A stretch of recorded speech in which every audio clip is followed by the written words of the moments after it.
Good morning dear students. आज बात करते हैं फिजिक्स क्लास 12 चैप्टर नंबर 8 विद्युत चुंबकीय तरंगें। विद्युत चुंबकीय तरंगें क्या होती हैं? विद्युत चुंबकीय तरंगें वे तरंगें जो निर्वात में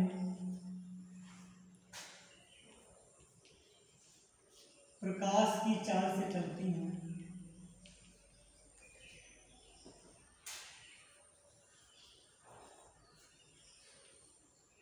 विद्युत चुंबकीय तरंगें कहलाती हैं। विद्युत चुंबकीय तरंगें कहलाती हैं। विद्युत चुंबकीय तरंगें क्या होती हैं? वे तरंगें जो प्रकाश निर्वात में प्रकाश की चाल से चलती हैं, विद्युत चुंबकीय तरंगें कहलाती हैं। प्रकाश की चाल क्या होती है? 3 × 10⁸ मीटर पर सेकेंड। और विद्युत चुंबकीय तरंगें जो होती हैं, इन्हें माध्यम की आवश्यकता नहीं होती है। इनके गुण लिखने के लिए आए हैं तो पहला गुण क्या लिखेंगे? ये निर्वात में चल सकती हैं। इनकी चाल प्रकाश की चाल के बराबर होती है। इन्हें माध्यम की आवश्यकता नहीं होती है। ये अनुप्रस्थ तरंगें होती हैं। ये अनुप्रस्थ तरंगें होती हैं। ऐसे 2-4 नंबर लिख सकते हैं। इसके बाद में एक वैज्ञानिक का नाम था मैक्सवेल। उन्होंने विद्युत चुंबकीय तरंगों संबंधी कुछ समीकरण दिए। इस चैप्टर में जो सबसे इम्पोर्टेंट कुछ है वो है विद्युत चुंबकीय, मैक्सवेल की विद्युत चुंबकीय समीकरण है। यानी विद्युत और चुंबक के संबंध में उन्होंने 4 समीकरण दी हैं, वो बहुत ही इम्पोर्टेंट हैं। और इसके बाद में इस चैप्टर से विस्थापन धारा पहले पूछा जाता था। इस वर्ष नए पाठ्यक्रम के अनुसार जो 30% पाठ्यक्रम जो कम हुआ है यूपी बोर्ड एग्जाम के लिए, उसमें विस्थापन धारा को हटा दिया गया है। तो मैक्सवेल की समीकरण पढ़नी है। तो मैक्सवेल ने विद्युत चुंबकीय तरंगों के लिए 4 समीकरण दी। इनकी जो पहली समीकरण थी वो है integration vector B D vector A बराबर q/ε, अर्थात जो गॉस की प्रमेय थी, गॉस की प्रमेय विद्युत क्षेत्र यानी विद्युत क्षेत्र। गॉस की प्रमेय क्या होती है? गॉस की प्रमेय जो है वो इनकी प्रथम समीकरण है। गॉस की प्रमेय क्या है? किसी बंद पृष्ठ से, कोई भी बंद पृष्ठ हो, किसी बंद पृष्ठ से गुजरने वाला विद्युत फ्लक्स फाई, जो विद्युत फ्लक्स क्या होता है? फाई के बराबर विद्युत प्लस फाई, उसके द्वारा घिरे हुए कुल आवेश का, कितना भी आवेश उसमें दिया हो, कुल आवेश का 1/ε गुना होता है। गॉस की प्रमेय जो मैक्सवेल की जो प्रथम समीकरण है वो गॉस की प्रमेय ही है। विद्युत क्षेत्र vector E dot D vector A बराबर q/ε। गॉस की प्रमेय विद्युत क्षेत्र में vector E dot D vector A बराबर q/ε। इसको जब हिंदी में लिखते हैं गॉस की प्रमेय को तो क्या बोलते हैं? मतलब भाषा के अनुसार किसी बंद पृष्ठ से गुजरने वाला कुल विद्युत फ्लक्स फाई, उसके द्वारा घिरे हुए कुल आवेश का 1/ε गुना होता है। या ये बोले किसी भी विद्युत क्षेत्र में विद्युत क्षेत्र की तीव्रता तथा पृष्ठ क्षेत्रफल का समाकलन कुल आवेश तथा निर्वात की विद्युतशीलता के अनुपात के बराबर होता है। ये वही याद रखें, किसी बंद पृष्ठ से गुजरने वाला कुल विद्युत फ्लक्स पाई, उसके द्वारा घिरे हुए कुल आवेश का 1/ε गुना होता है। नंबर 2, दूसरा जो नियम था वो भी इनका है, vector B dot D vector A बराबर 0। ये भी गॉस की प्रमेय से है। और ये चुंबकीय क्षेत्र में क्या होता है? गॉस की प्रमेय चुंबक के क्षेत्र में क्या है? किसी भी बंद पृष्ठ में चुंबकीय फ्लक्स का मान 0 होता है। किसी भी बंद पृष्ठ में, कोई भी बंद पृष्ठ जो दिया हो उसमें जो चुंबकीय फ्लक्स का मान क्या होता है? वो 0 होता है। गॉस की प्रमेय के अनुसार vector B dot D vector A बराबर 0। इसके बाद में इनकी जो तीसरी समीकरण है वह है vector E dot D vector A बराबर डी फाई डी बटे डी टी, यानी माइनस का निशान भी लगा सकते हैं, या इतना डी फाई डी बटे D T. Vector E dot D vector L बराबर डी फाई बटे डी टी। यह है फैराडे की समीकरण, फैराडे की समीकरण। चुंबक प्रेरण संबंधी फैराडे ने 2 नियम दिए थे।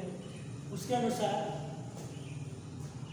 जो विद्युत वाहक बल होता है, विद्युत वाहक बल चुंबकीय फ्लक्स के ऋणात्मक बल के बराबर होता है। विद्युत वाहक बल चुंबकीय फ्लक्स डी फाई बी बटे डी टी, अर्थात विद्युत क्षेत्र से चुंबकीय क्षेत्र का निर्माण होता है। Vector E dot D vector L बराबर डी फाई बटे D T.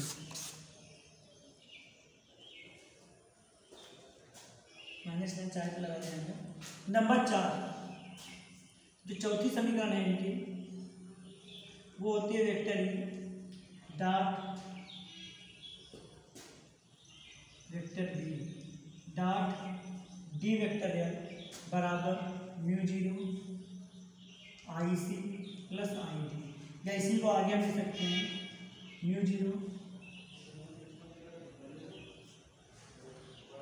I C plus I D बराबर आता है 4L0 डी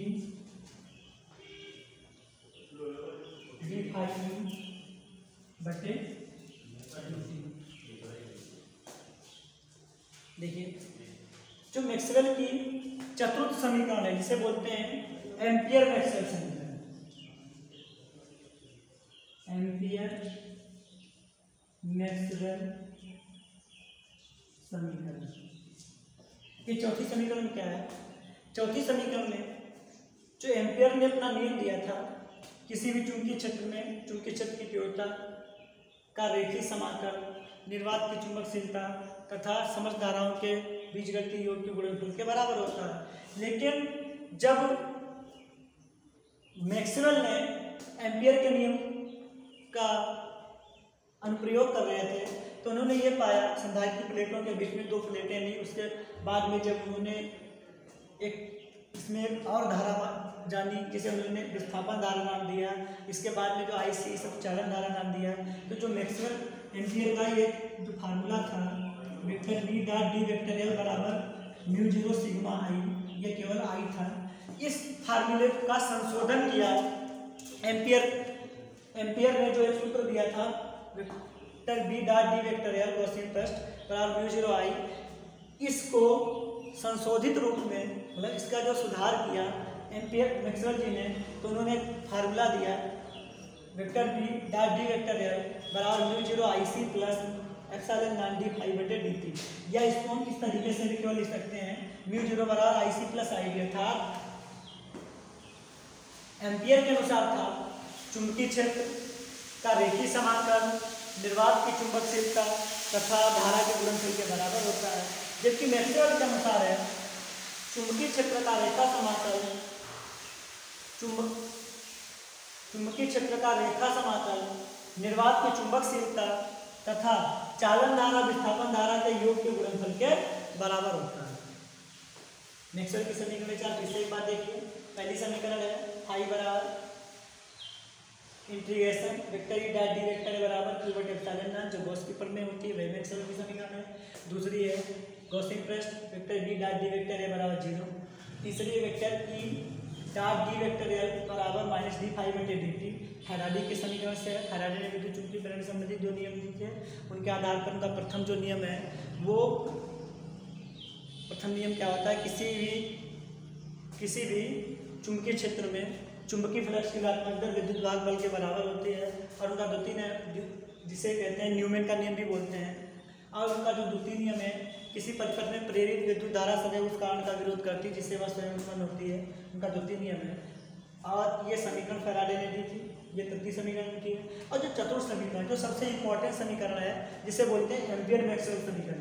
परीक्षा में चारों समीकरण पूछे जाएंगे तो 2 नंबर या 3 नंबर के लिए क्वेश्चन दिया होगा, उसके बाद उसमें थोड़ी भाषा भी लिखेंगे। 1 नंबर में पूछता है तो समीकरण ये लिख देनी है। और यदि चौथा समीकरण भी पूछ सकते हैं एम्पियर मैक्सवेल समीकरण क्या है, 1 नंबर में आ सकता है परीक्षा में। एम्पियर मैक्सवेल समीकरण क्या है, तो एम्पियर मैक्सवेल समीकरण लिख देनी है vector B dot D vector L बराबर mu zero I C plus I D. I C चालन धारा होती है, आई डी विस्थापन धारा होती है। विस्थापन धारा के लिए व्यंजक भी ज्ञात किया जाता है, लेकिन न्यू पाठ्यक्रम के अनुसार आपको विस्थापन धारा नहीं पढ़नी है। थैंक यू, धन्यवाद।